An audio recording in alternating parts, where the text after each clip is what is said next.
মহান স্বাধীনতার ঘোষক ও বিএনপির প্রতিষ্ঠাতা শহীদ জিয়াউর রহমান বীর উত্তমের ৪৪তম শাহাদাত বার্ষিকী উপলক্ষে দোয়া মিলাদ মাহফিল অনুষ্ঠিত হয়েছে। বিস্তারিত থাকছে মোজাম্মেল হক মামুনের প্রতিবেদনে। টাঙ্গাইল দেলদুয়ার থানা সাধারণ মানুষের ও মাদ্রাসার ছাত্রদের মাঝে তবারক বিতরণের আয়োজন করেন এবং বিশেষ বক্তব্য রাখেন টাঙ্গাইল জেলা বিএনপির সাবেক সাংগঠনিক সম্পাদক আশরাফ ফাহিলি।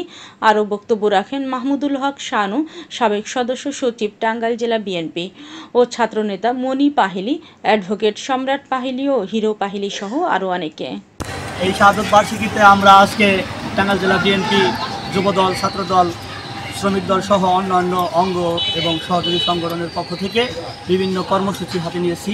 তারই অংশ হিসেবে আজকে এই ব্যাপারীপাড়া জামে মসজিদ প্রাঙ্গণে এইখানে গণভোজের আয়োজন করা হয়েছে। আমাদের নেতা জনাব আশরাফ পাহিলির নেতৃত্বে আমরা এখানে আজকে গণভোজের আয়োজন করি। আজ ৩০শে মে শহীদ রাষ্ট্রপতি জিয়াউর রহমানের ৪৪তম শাহাদাত বার্ষিকী। শহীদ প্রেসিডেন্ট জিয়াউর রহমান এমন একজন ব্যক্তি ছিলেন যার স্বাধীনতার যার ঘোষণার মধ্য দিয়ে আমরা বাংলাদেশের স্বাধীন একটি রাষ্ট্র পেয়েছি।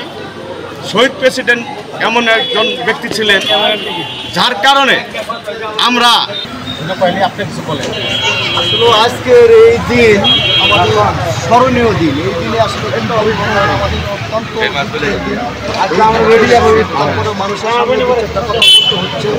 আজকে আমাদের যে আয়োজন, এই আয়োজন জিয়াউর রহমান স্মরণের জন্য, স্মরণ করার জন্য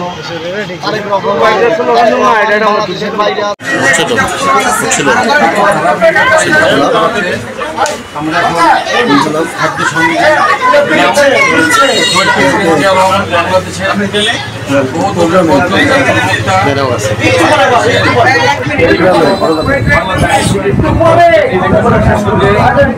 বিদেশের লোক রপ্তানি করে বাংলাদেশের কর্মসংস্থানের ব্যবস্থা করেছিলেন। বাংলাদেশের গার্মেন্টস শিল্প এনে লক্ষ লক্ষ মানুষের কর্মসংস্থান করেছেন এবং দেশকে অল্প দিনের মধ্যে দেশকে একটি আত্মনির্ভরশীল দেশের রূপান্তরিত করার চেষ্টা করেছিলেন। আমরা শহীদ প্রেসিডেন্ট জিয়াউর রহমান আমাদের ১৭ বছর যে বিএনপিকে যে নির্যাতন করা হয়েছে, যেভাবে নির্যাতনের মাধ্যমে আমাদেরকে দাবিয়ে রাখার জন্য যে ষড়যন্ত্র চলেছিল, সেই ষড়যন্ত্রের বিরুদ্ধে যে আমরা যে আন্দোলন করেছি, আমাদের নেতা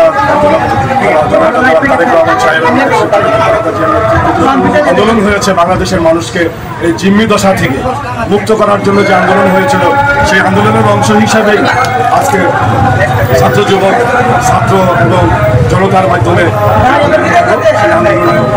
শত শত ছাত্র যুবক, ছাত্র জনতাকে শহীদ করা হয়েছে। তাদের সেই রক্তের বিনিময়ে খুনি শেখ হাসিনা বাংলাদেশ থেকে পালিয়ে যেতে বাধ্য হয়েছে। সে বাংলাদেশ থেকে পালিয়ে যাওয়ার পরে প্রথম আজকে যে আমরা মুক্ত মনে, আজকে মানুষের ভিতরে যে আমরা যে উচ্ছ্বাস দেখেছি, মানুষের চোখের ভিতরে যে আনন্দ দেখেছি, যে মুক্ত যে চিহ্ন তাদের চোখে দেখেছি, আমরা যে মুক্ত মনে শহীদ রাষ্ট্রপতি জিয়াউর রহমানের শ্রদ্ধা জানানোর জন্য যে তারা ঐক্যবদ্ধ হয়েছে, তারা সম্মেলন ঘটিয়েছে, সেই সম্মেলনের মাধ্যমে আমরা আশা করতে পারি আগামী দিনে আমাদের নেতা জননেতা জনাব তারেক রহমান সাহেব এবং দেশনেত্রী বেগম খালেদা জিয়ার নেতৃত্বে যে ধানের শীষের যে প্রার্থীগুলো আসবে, বিশেষ করে টাঙ্গাইল সদর ৫ আসনে আমাদের সুলতান সালাউদ্দিন সাহেব নির্বাচনে যে দাঁড়াবেন, ওনাকে যে পাবলিক কীভাবে গ্রহণ করবে, কীভাবে